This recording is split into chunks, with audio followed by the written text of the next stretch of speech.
I'm going to die. You're going to die. We're all going to die. Hi everyone and welcome to Wing It Wednesdays, the cook and chat show where I talk about life as a food blogger while cooking something up and having the occasional existential crisis.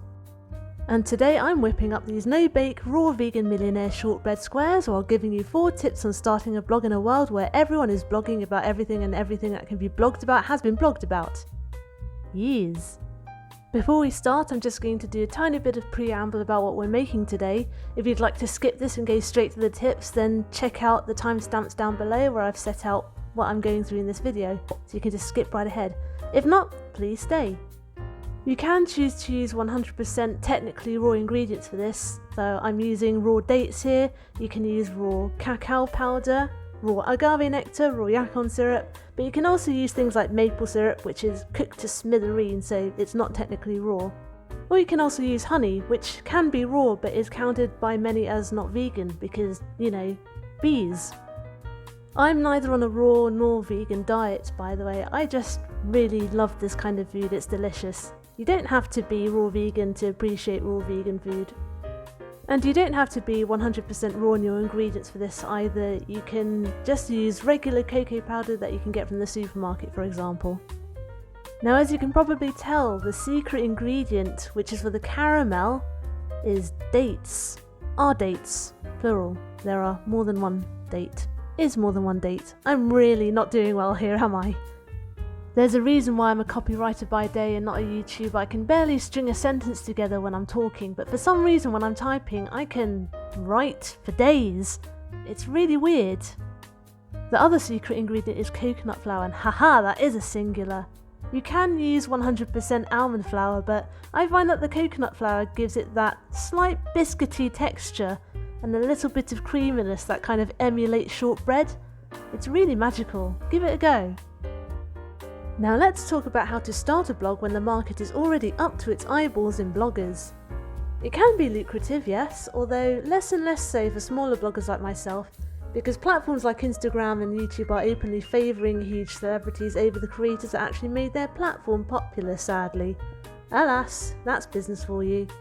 But most importantly of all, it's a creative outlet that lets you express yourself and find a community that you can connect with and even find friends within. This is the amazingly good side of the internet, and it almost makes up for all the other nonsense that goes on in it. Here's how to break into it. Tip number 1. Don't let a saturated market stop you. Think you're too late to catch the wave? Maybe you are, but there's always another wave. Look, we're all going to die one day. Dark for a video about blogger tips, I know, but bear with me. I'm going to die. You're going to die. We're all going to die. Life's one big turnover and life goes on afterwards. When the current leading and supporting names in the industry you want to be a part of are gone, somebody else will step in. Why not you? And why not start now? Don't go all Game of Thrones and start killing your competitors off though. Call me crazy, but I think that's slightly illegal. Seriously though, there's always room for one more. And just because lots of other people are already blogging about the subject that you want to blog about, that doesn't mean that you don't have any value to add to the subject. Quite the opposite actually, you might be just what that community needs. And that's the other important thing about blogging, adding value. If you want to build a community, you're going to need to offer people something that they need, be it inspiration, entertainment, or a chance to learn new skills. What will you offer your community? By asking yourself this question, you may very well find a gap in the market. And there is a gap in every market, no matter how saturated. You'll never know until you give it a go. Tip number 2. Find your niche, but don't get stuck. So you want to be, say, a lifestyle blogger, for example. Great. What kind of lifestyle blogger? Travel? Food? Fashion? Makeup? Hair? Home and garden? Okay, so you picked fashion. Wearing fashion? Making fashion? Comparing and critiquing fashion? Great! Now you've found your community, which is what you need to grow your presence. But be careful about getting stuck and becoming inflexible. What your audience is interested in is key to your success and you're going to get a loyal audience to your niche, but niche down to infinity and you'll be trapped into being scared to blog about anything else you love in case you make your followers, who are used to what you usually do, go off on you. Be comfortable about giving yourself enough room to branch out a bit when you need to. It's that wiggle room that's actually going to give you the edge, because it'll allow you to express yourself more naturally.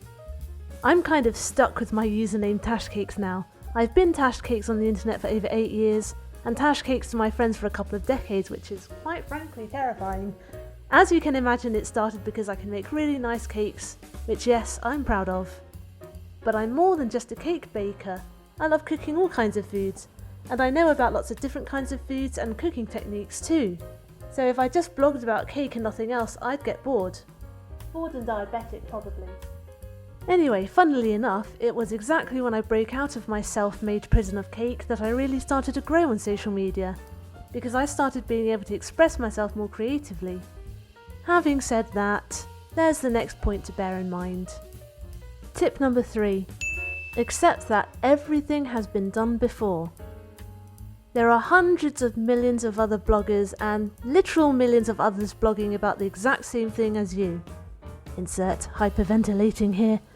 Add on top of that the billions of human beings that have been on this planet for generations before you, that have already come up with every idea in existence, and there's no such thing as a truly original creative idea.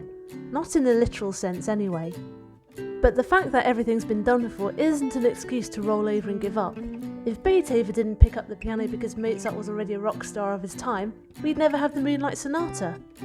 Actually, it's quite sweet. Beethoven really looked up to Mozart. They were only 14 years apart in age, and Mozart was a huge source of inspiration for Beethoven. So there you go. What's been done before can evolve and make the new person taking on the mantle stand out. So how do you stand out in a sea of bodies?